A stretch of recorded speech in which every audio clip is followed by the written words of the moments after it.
data set then serve the 2009 Idaho NAEP imagery? Why not?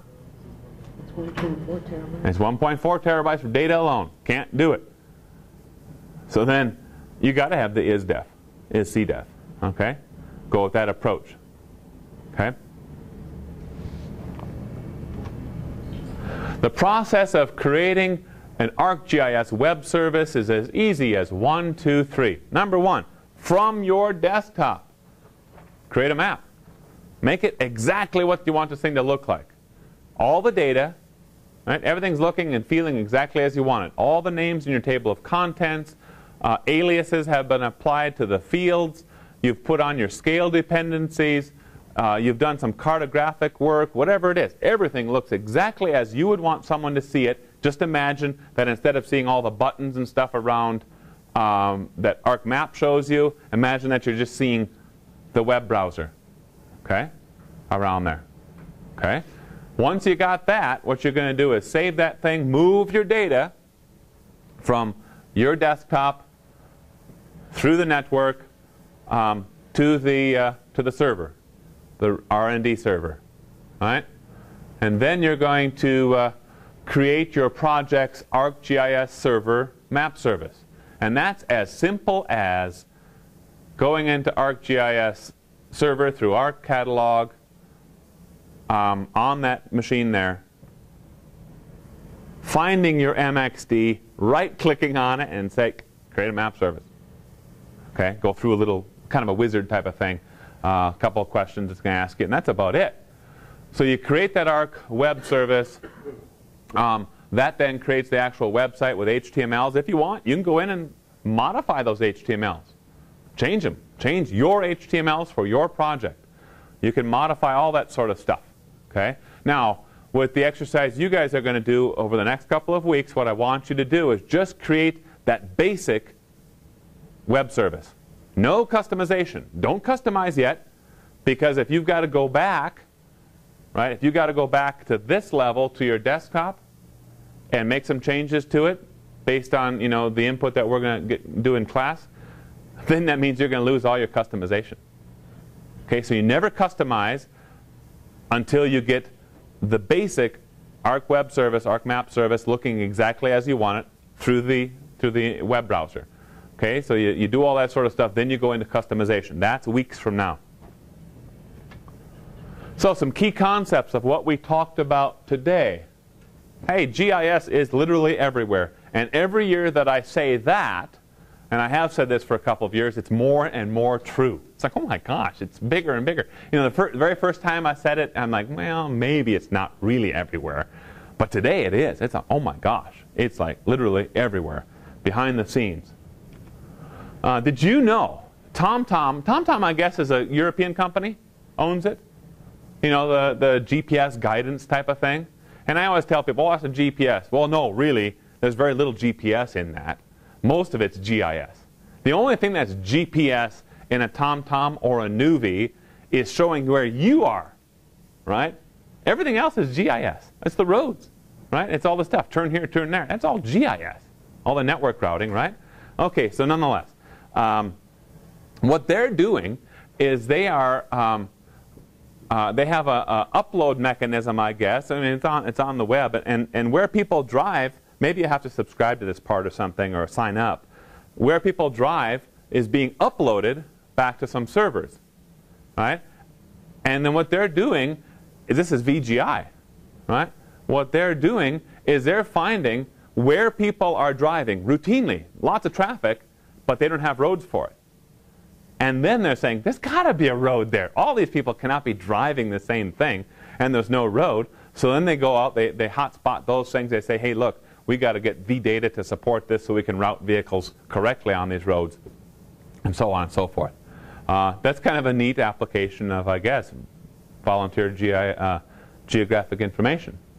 So the internet, I think, is a great way to deliver GIS. I mean, how else are we going to do it without the internet? Today and in the future, web-enabled GIS will be increasingly important.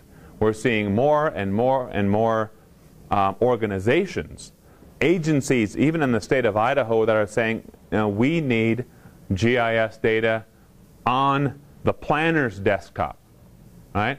Not the planner is going to walk down the road and ask the GISer for some answer.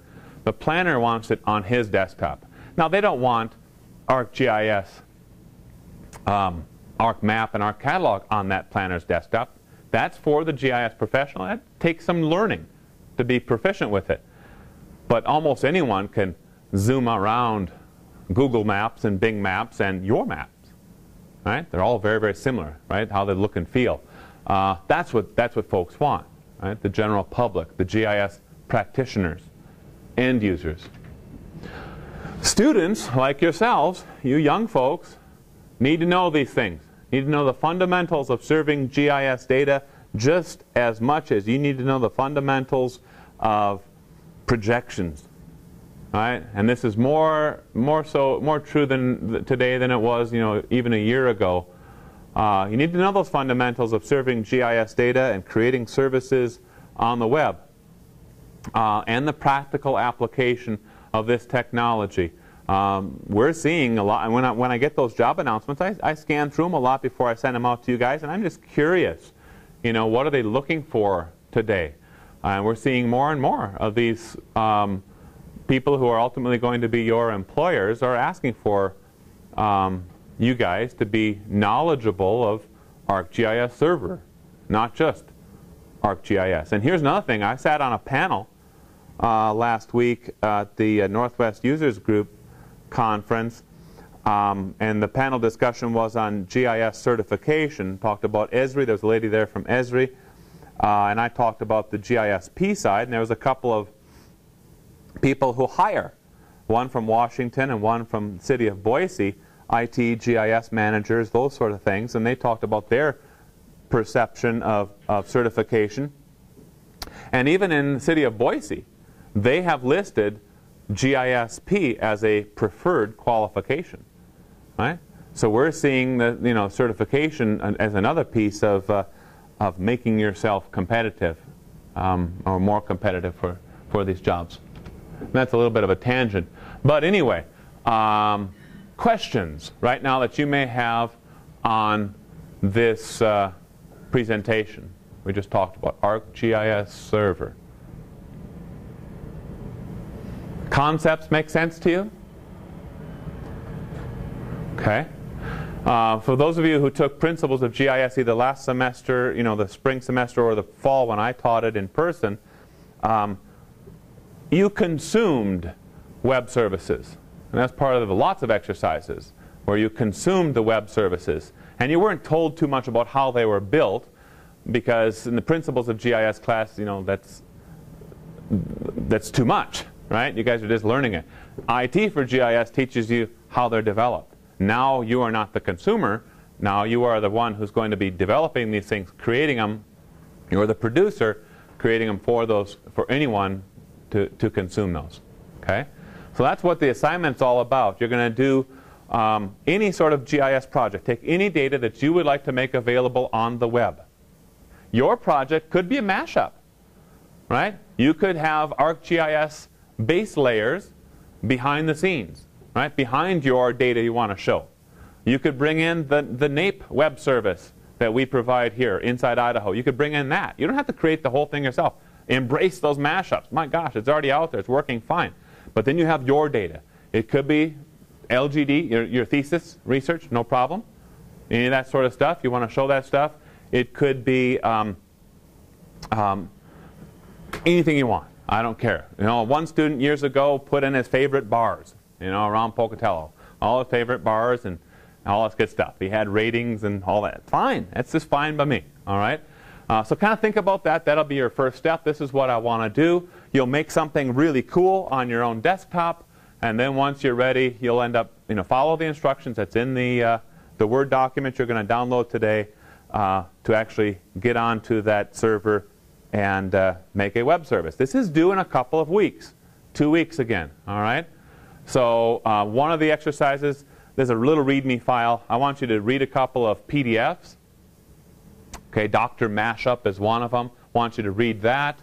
Then I want you to go to this web links. I think it's called web links document. And I want you to watch some flash videos. There's no sound with them. It's just some text. And it shows you step by step how to create an image service, how to create a raster mosaic data set, how to do this, how to do that, how to make a web map service. So you're going to watch someone, namely it was me, right, clicking and putting all this information in there. Just watch how someone does it. Then you're going to go into the actual exercise and it'll walk you through it even more explicitly, and you should have no problems whatsoever. Now, if you're in the Pocatello class, in this room right here, I want you to connect to that server in person. Log on locally. I do not want all people connecting up remotely using remote desktop for that server. Why? Because it slows it down, right? It makes it much, much slower. So for those people who are remote, have to use it remotely. That means Idaho Falls students and Boise students. You're going to connect up with a remote desktop type of connection to that server, do your work, and where there's little differences, I've already put it into the exercise. So that should, and there isn't too many differences, but there are a couple. I put it already into the exercise. Just follow that thing through step by step. Understand, you are on a real server. You are logging on as the administrator, okay, on this thing. And the password, everything I believe is given to you right there in the exercise. If not, I can fix it, but it's out there. I don't want to say the password if we're going to be on YouTube, see? Okay, so we'll get that to you. That's not a problem. Let's see. So it's due in a couple of weeks. And what we're going to do in a couple of weeks when we look at that thing is we're going to look at them as a group in class. We'll say, okay, Tracy, which one of these links is your map service or your web application? You'll say, oh, it's this one called this. And I'll click on it. And then it'll come up in all of its glory, right? And we'll look it over. And as a class, a whole class will participate in a critique, constructive criticism. What's this going to do for me? How is it good? How is it bad? How can it be made better? Whatever, those sort of things. And each student will have their chance to tell us, this is my web application, web map, and the story is this. This is what I want end users to see. And then we'll go from there, and then we'll get into customization after that, okay? Make the thing perfect afterwards. Now, the other thing I'll tell you is that once this thing is running on here and the semester's over with later on, if you want to leave your web application running, just let me know, and we'll leave it running. So you can put it on your resume, right? Put the URL to that thing on the resume. People can take a look at it. You really built this thing? Yeah, I built it. Wow, you must know how to do it then, right? You can leave it out there. If you don't care, that's all right. Don't tell me anything then, and it'll delete at the end of the semester. Okay? So it's up to you. You can think about it and let me know again toward the end of the semester. Okay? Everything fairly clear? All right. Well, there's one thing I wanted to show you, and that's my little YouTube click right over here. We're going to watch a video